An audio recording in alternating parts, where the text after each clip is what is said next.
Recording in progress. En direct sur l'île Mode.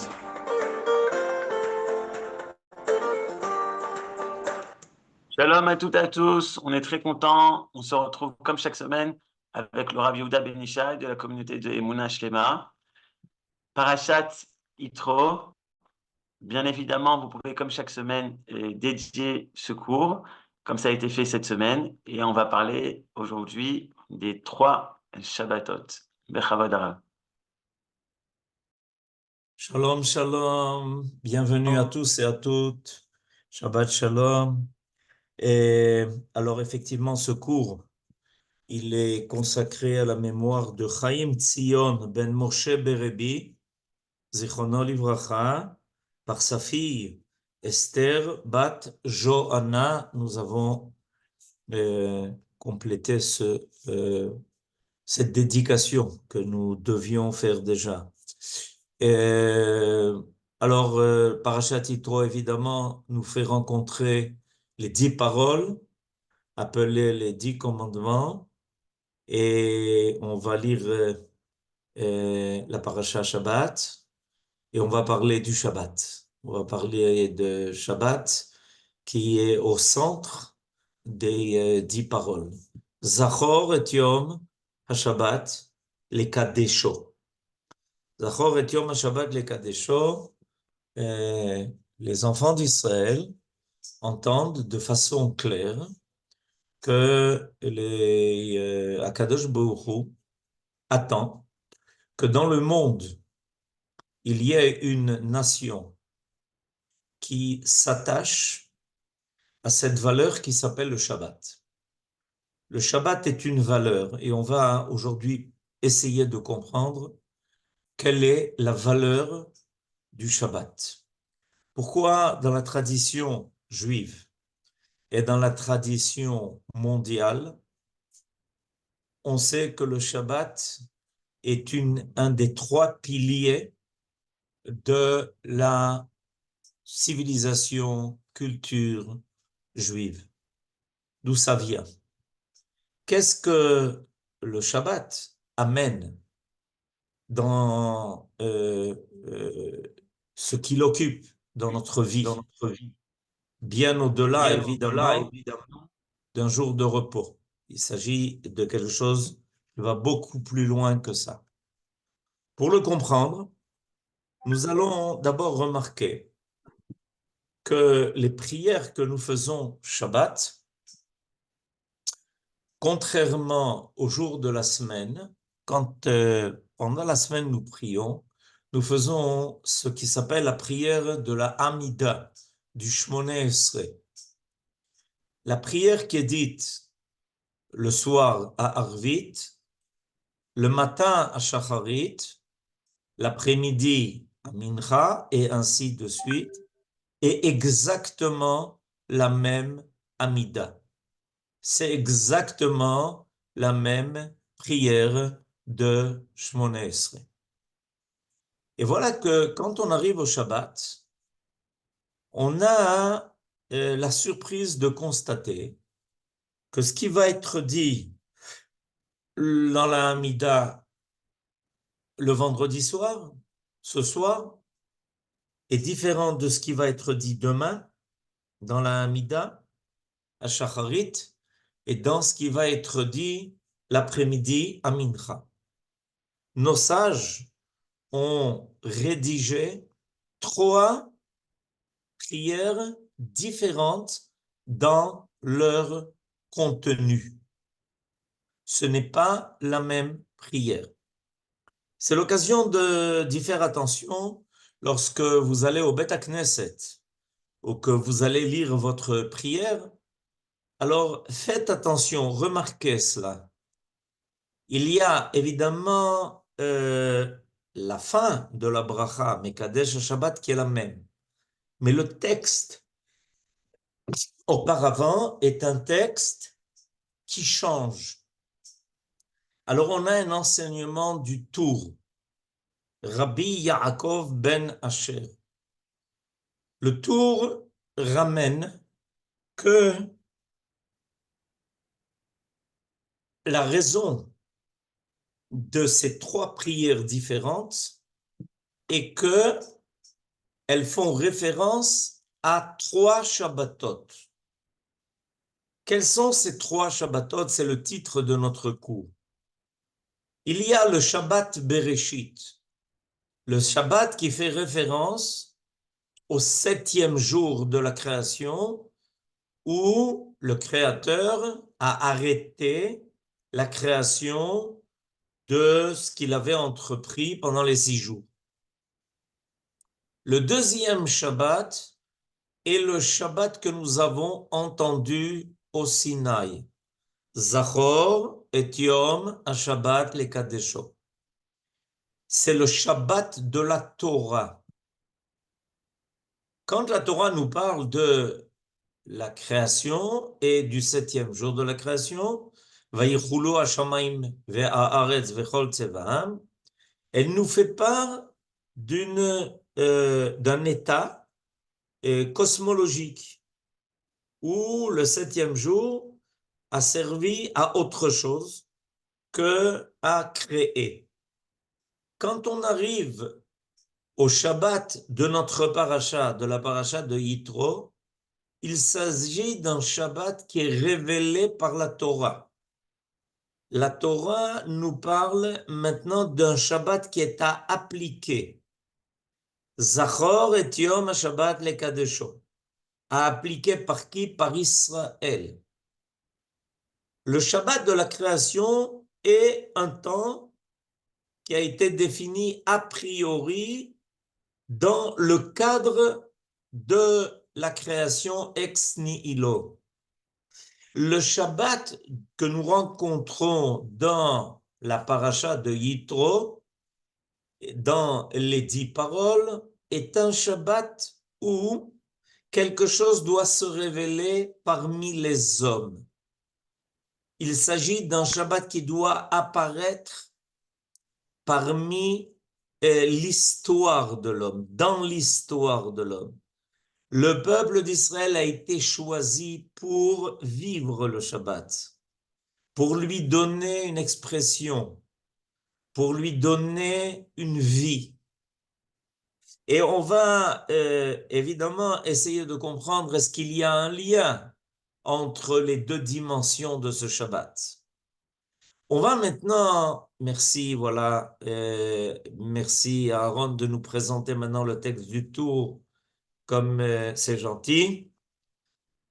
Et regardez, on regarde d'abord le deuxième paragraphe, c'est ce que je suis en train de vous dire. Uma shetiknu beshabbat shlosha inyanei tfilot.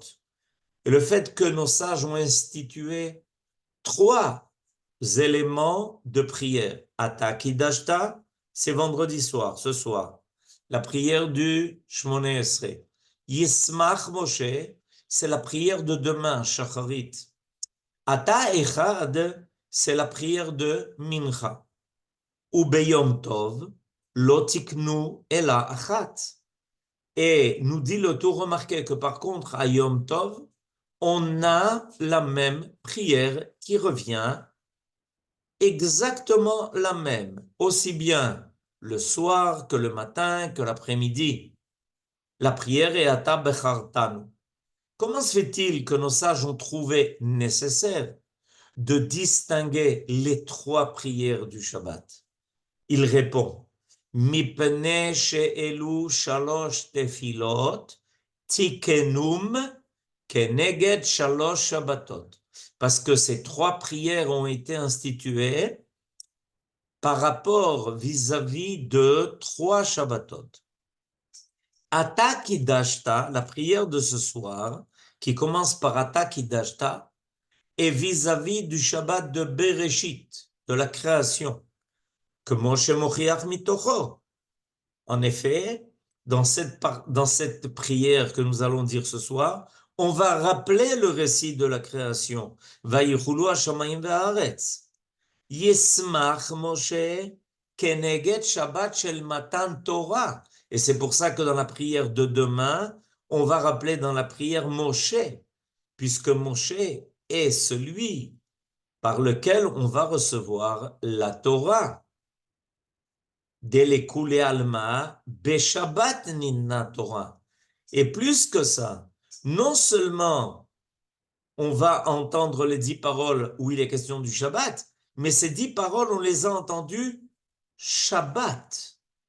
En effet, Dieu nous a réunis au Sinaï pour nous faire entendre ce qu'il avait à nous dire, et il nous a réunis là-bas le Shabbat. Ve'ata echad keneged Shabbat shel atid.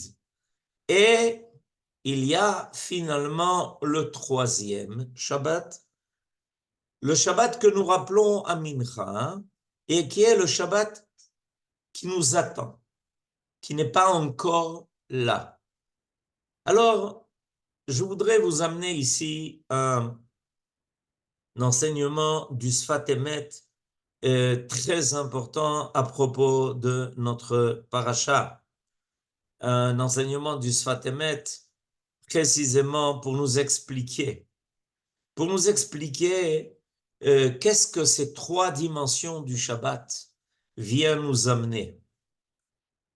Quand on parle du Shabbat Bereshit, on parle de quelque chose que Dieu a installé. C'est la trame de la création.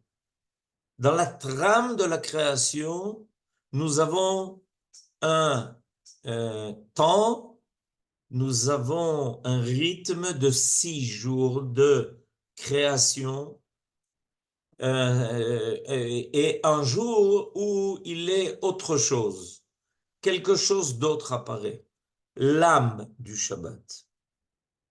Et comme toute chose, le monde a aussi son âme, et le Shabbat est son âme.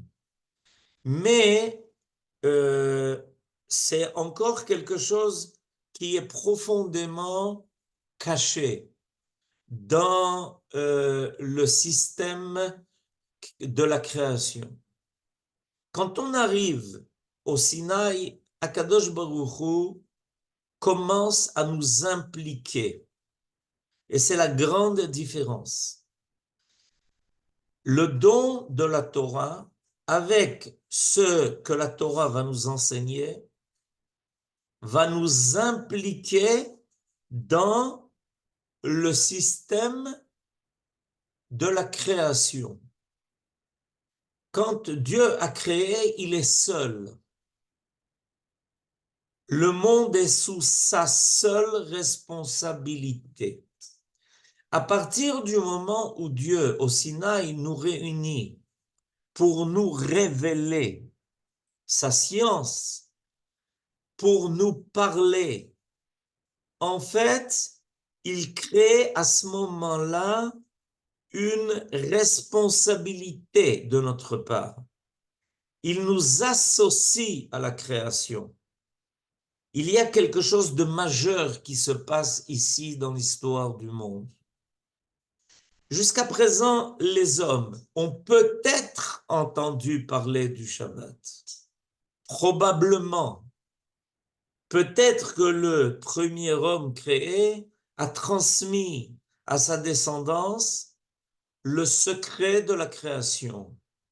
Mais réellement, personne n'a encore été impliqué à ce qui va se dérouler, ce qui va se faire. Quand Dieu nous amène au Sinaï, il décide, et c'est une décision stratégique énorme, de faire que l'homme n'est plus un spectateur. Il est maintenant associé. À partir du moment, et c'est important de se rendre compte de ça, quand on sait quelque chose, automatiquement on devient associé à la chose que l'on sait. Et ça implique une part de responsabilité de la part de celui qui va entendre.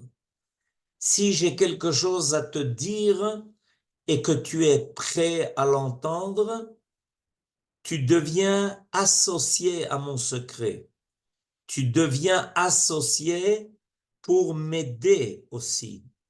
Tu es impliqué dans ce que maintenant je viens de te révéler. Au Sinaï, Dieu, en fait, est en train d'annoncer au monde entier qu'il a maintenant un partenaire sur terre. Et ce partenaire s'appelle Israël. Ça va être tellement fort, ce partenariat va être tellement important, décisif, qu'à partir de maintenant, le peuple d'Israël va avoir une influence non seulement sur le déroulement de l'histoire des hommes, mais sur la dimension même de la création. Il va pouvoir intervenir dans un cadre qui a priori a été figé, fixé au moment de la création. L'exemple le plus frappant, évidemment, c'est ce qui s'est passé la semaine passée, lorsque nous avons entendu parler de l'ouverture de la mer Rouge. Mais c'est loin de s'arrêter à cela. Nous sommes dans le désert, les cieux s'ouvrent et laissent tomber la manne.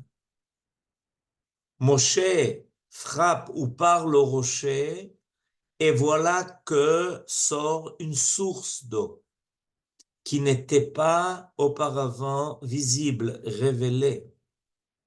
Yahushua va ordonner au soleil d'arrêter sa course pour pouvoir continuer la guerre de la conquête d'Eretz Israël. C'est-à-dire que au Sinaï, l'ensemble de la création reçoit un message. Celui qui, jusqu'à présent, existait, maintenant devra aussi tenir compte de la présence d'Israël dans le monde pour le maintien de la création et pour le déroulement de l'histoire. C'est le Shabbat de la Torah. La Torah n'est pas un code. La Torah est un code de vie. Elle n'est pas un code de loi. Il est évident qu'il y a aussi des lois. Mais ces lois, c'est ce qui permet à l'homme d'être complètement associé au Créateur. Non pas malgré lui, mais grâce à lui, volontairement. À partir du moment où l'homme respectera, où Israël respectera les 613 mitzvot, il va à ce moment-là sentir les liens, il va sentir les fils qui le lient à l'ensemble de la création et à l'ensemble de l'histoire. Et il peut tirer ces fils. Et quelque chose d'extraordinaire va se passer. Quelque chose d'extraordinaire va se passer parce que Israël devient actif. Il n'est plus passif vis-à-vis de ce qui se déroule dans le monde. Nous avons cette force-là. La Torah est donc en fait le livre de l'existence du monde ouverte devant Israël. Et ça prend du temps. Et d'une part à l'apprendre, d'autre part à le comprendre, et d'autre part à l'appliquer. Et on y arrivera complètement dans un Shabbat, celui qui est prévu pour le futur. Il y aura dans le futur un Shabbat qui deviendra le Shabbat universel. Dans un premier temps, le Shabbat était le Shabbat de l'univers sans que l'homme ne soit encore actif. C'est le Shabbat de la création. Avec le Shabbat du Sinaï, le Shabbat de la Torah, le Shabbat devient le Shabbat d'Israël. Avec le troisième Shabbat qui apparaît à la fin des temps, le Shabbat devient un Shabbat universel. Et il sera vécu de façon universelle. Il y a donc ici 3 phases. Il est important de le constater. Depuis que le peuple d'Israël sort de son exil, revient sur sa terre, réapparaît sur la scène des nations et redevient actif en tant que peuple, il est clair que le monde constate des changements énormes. Qu'est-ce qui a fait venir Yitro de là où il était alors qu'il vivait à Midian, qu'il était extrêmement honoré, qu'il était être censé le sage des nations, celui qui était capable de leur donner les recettes pour essayer de comprendre la nature, de s'en servir par l'intermédiaire de l'idolâtrie ou de la sorcellerie. Qu'est-ce qui a fait venir Yitro? C'est une question qui est importante parce que c'est dans la paracha de Yitro qu'on va entendre les 10 paroles. Ce qui a fait venir Yitro et qui l'a fait rejoindre le peuple d'Israël au Sinaï, c'est que Yitro a découvert qu'il y avait maintenant un peuple qui était devenu associé à la menée des affaires de ce monde. Et c'est pour ça que nos sages vont dire que 2 choses, 2 événements importants, fondamentaux, ont fait venir Yitro. Il a entendu parler de l'ouverture de la mer Rouge, c'est-à-dire que Israël est impliqué dans les lois de la nature pour les surpasser. Et il a entendu la guerre menée contre Amalek, c'est-à-dire que Israël est présent dans l'histoire des hommes pour lutter contre le mal.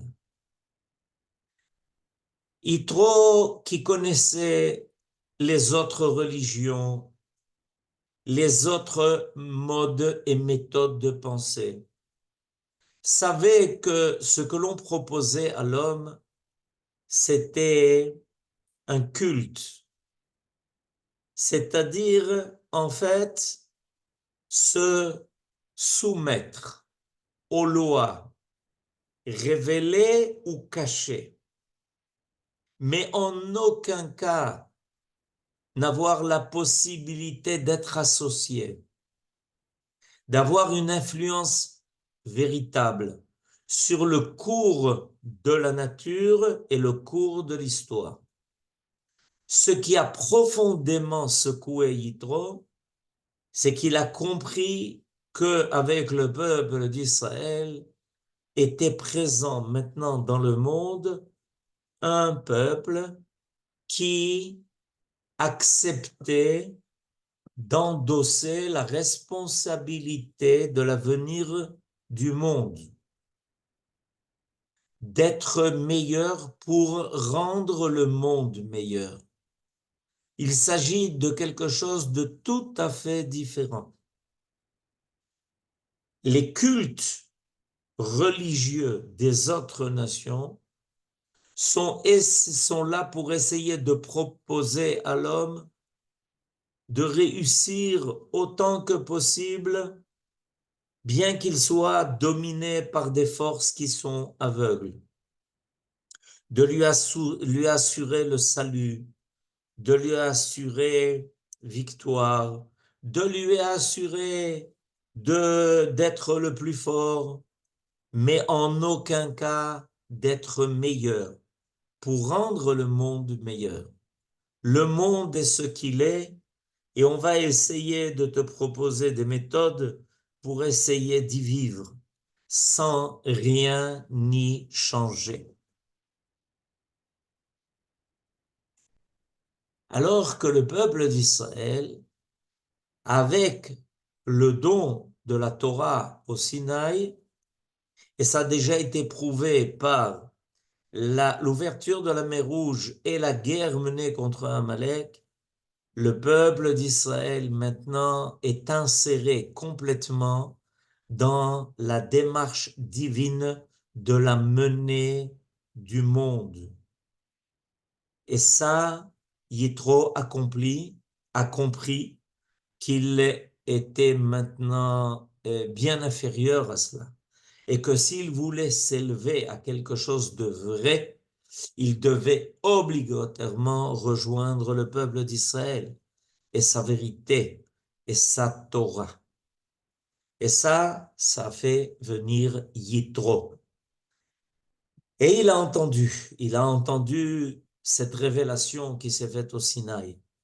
Il a entendu comment maintenant Dieu remettait entre les mains d'Israël la perfection du monde, son achèvement, sa complémentarité. C'est quelque chose qui est tout à fait différent. Les religions sont passives. Un homme peut être bon sans être religieux, mais un homme ne peut pas améliorer le monde, le rendre meilleur, en faire disparaître le mal sans être associé à l'entreprise divine de la création du monde. La Torah s'appelle Brit, une alliance. L'endroit où les tables sont déposées s'appelle Aaron Abrit. Là, là où l'on cache l'alliance. L'alliance entre Dieu et Israël. Nous sommes allés au Sinaï pour cette alliance. Dieu nous a invités à précisément être ses alliés. Et là, je voudrais revenir à l'enseignement du tour. Si Aaron pouvait nous remettre sous les yeux le Oui, texte du tour qui nous a amenés auparavant, nous allons découvrir que le tour va définir. Le tour, Rabbi Yaakov ben Asher, le fils du Rosh, va définir ces trois associations. Alors maintenant, on prend le paragraphe numéro 1. Merci à Aaron de nous avoir remis le tour. Je lis avec vous le premier paragraphe. Mi ke'ammecha Israël, goy echad ba'aretz. Qui est comme toi, mon peuple Israël, le peuple du un sur terre, le peuple de l'unité sur terre. Ita bamidrash, il est marqué dans le midrash.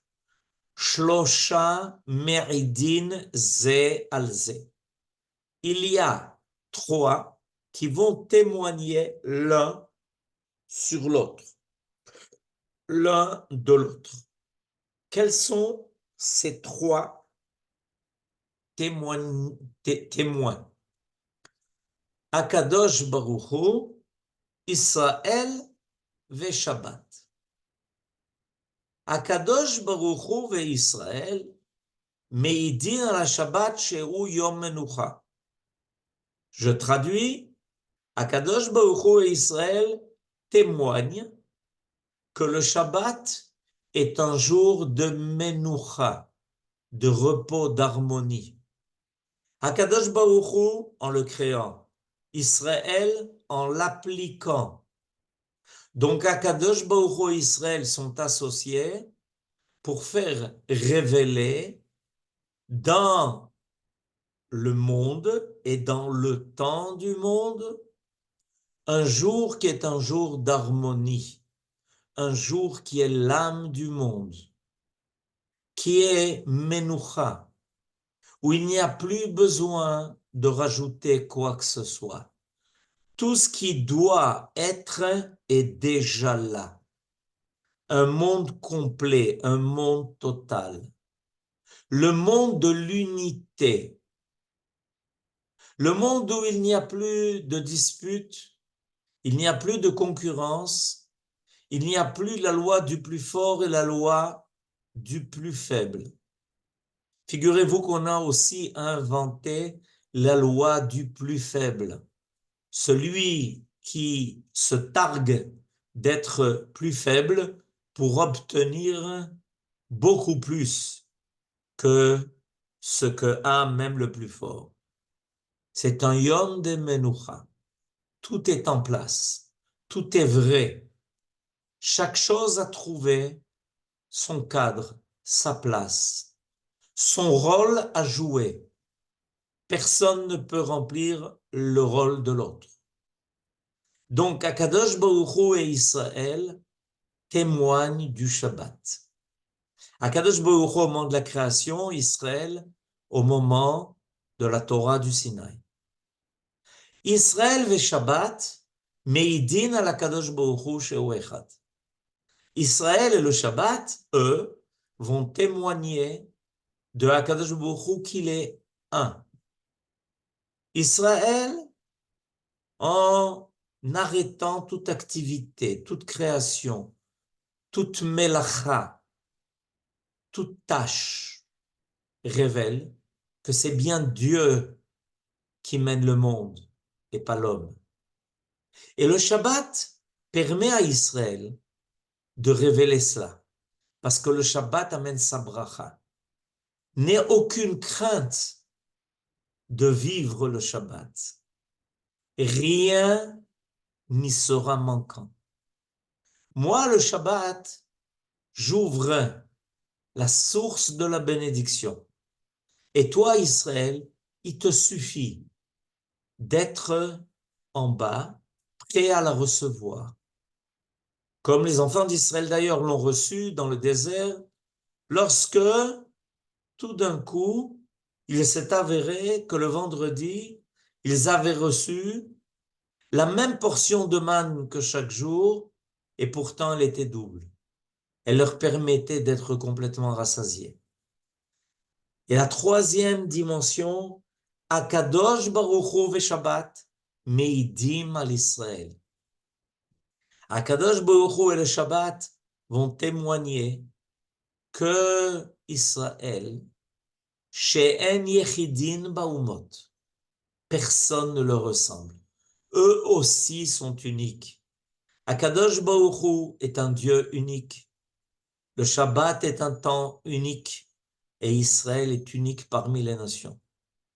Imaginez-vous ce peuple-là qui depuis des milliers et des milliers d'années respecte le même temps, le Shabbat, le vit de la même façon avec la même intensité. Nous nous assoyons le Shabbat autour de la table, nous disons des zmirot, et on nous raconte que ces zmirot ont été rédigés il y a 1000 ans, et on vibre en les entendant. On sent que le Shabbat de la création est avec nous. Le Shabbat de la sortie d'Égypte et du don de la Torah est avec nous. On va le rappeler dans le Kiddush de ce soir. Zikaron le Maaseh Bereshit, Zecher le Tziat Mitzrayim. Et on se prépare. Nous, Israël, avec tout notre enthousiasme, à faire parvenir le monde au Shabbat futur, au Shabbat universel, au Shabbat où tout le monde comprendra qu'il y a bien quelqu'un qui règle tout dans notre univers et que tout ce que nous avons à faire, c'est s'associer à lui pour avoir notre part de mérite. Alors, je ferai remarquer, pour terminer et conclure cette compréhension, il y a 50 ans, à la guerre de Yom Kippour où où j'étais présent, Yom Kippour est tombé un Shabbat et la guerre de Yom Kippour a éclaté un Shabbat. Il y a un peu plus de 3 mois, à nouveau, la guerre a éclaté Shabbat. Cette fois-ci, non pas à Yom Kippour, mais à Simchat Torah. Ça fait déjà 2 fois que Dieu nous fait remarquer qu'il est présent, qu'il est là, que ce que nos ennemis essayent de faire ne va que contribuer à renforcer la Kedusha dans le monde, la Kedusha d'Israël. Ce peuple unique, et de plus en plus, vont se réunir ces 3 témoins qui témoignent l'un de l'autre. Akadosh Baruch Hu, Israël et le Shabbat, pour compléter et faire aboutir l'histoire à ce que Dieu a toujours voulu et qu'il a annoncé déjà de la création. Shabbat Shalom, bientôt à tous et à toutes. Toda Rabba, merci beaucoup, Rav Benishai. Comme d'habitude, un cours formidable. Et on finit avec des piyutim de Shabbat. Vous pouvez ouvrir les micros. Shabbat Shalom à tous. Shabbat Shalom. Shabbat Shalom. Shabbat Shalom. Shabbat Shalom. Shabbat Shalom. Shabbat Shalom. Shabbat Shalom, Shalom, Shabbat Shalom. Shabbat Shalom. La Amida de Moussaf ne rentre pas dans ce cours-là parce que le Moussaf est en contrepartie du Korban à Moussafim qui était amené au Beth Amikdash. Shabbat Shalom. Merci Rav, Toda Rabba. Bevakasha, Shabbat Shalom à tous et à toutes. Le vendredi prochain, ça sera Rosh Chodesh. Misha Nichnas Adar. Shabbat Shalom, Toda Rabba.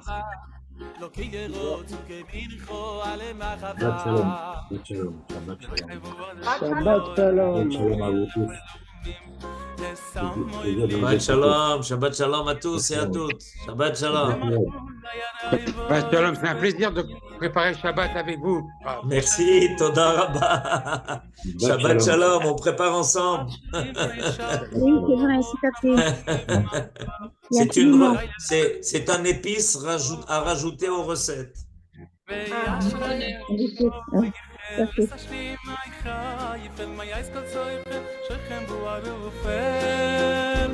Oy nachlo lo yizke buori bashufel buori bashufel oy nachlo